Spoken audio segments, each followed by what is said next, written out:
Ama her şey onun hikmetiyle oluyor ve meşiyetiyle oluyor. Şimdi burada bizim esas noktamız meşiyet. Meşiyet irade demektir. İradeyle müteradiftir.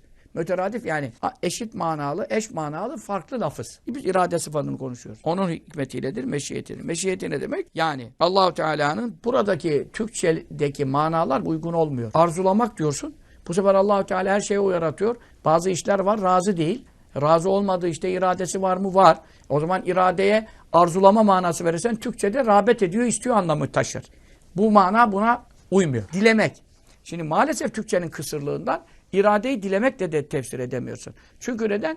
Allah-u Teala'nın bu kadar savaşlar oluyor, bu kadar Müslüman ölüyor, kırılıyor, bu kadar zulümler oluyor. Bunlara iradesi var mı? Var. Ama Türkçe'de buna isteği var diye tercüme edersen isteği yok. Çünkü istek, Türkçe'de ben istekte bulundum demek, talepte bulundum. Bunun açılımı istiyorum o işi demek. Şimdi o iradeyi bu sefer istemekle de tefsir edemiyorsun.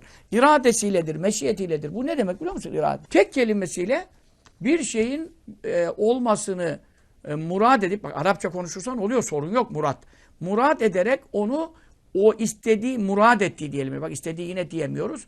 Murad ettiği şekilde olmaya tahsis etmesi. Yani hüküm buyurması, yani ferman buyurması, yani karar çıkartması, yani iki tarafı eşit olan şeyde tercih kullanması.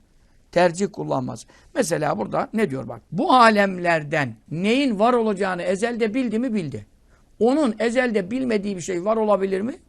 Var olacağını, olacak olsaydı var olacağını ezelde bilirdi. Onun ezeldeki ilminde böyle bir şeyin varlığı yoksa demek ebedi mevcut olmayacak o şey. Neyin hudüsünü, hudüs demek yoktan var olacak. Allah'tan gayrı, isim ve sıfatlarından gayrı her şey yoktan var olmuş. Neyin hudüsünü, yoktan var olduğunu biliyorsa onun o bilgisi üzere yani kazaya gidiyor işine.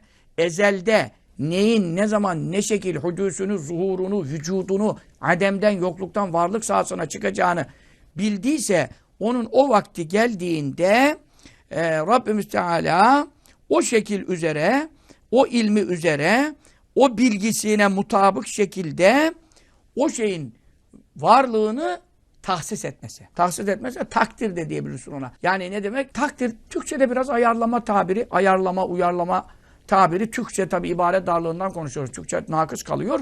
Ama takdir edip, ayarlayıp yaratması. Meşiyet de orada irade kullanması. Bu dördünden geçmeden, bu dört perdeden bir şey geçmeden asla meydana gelmez.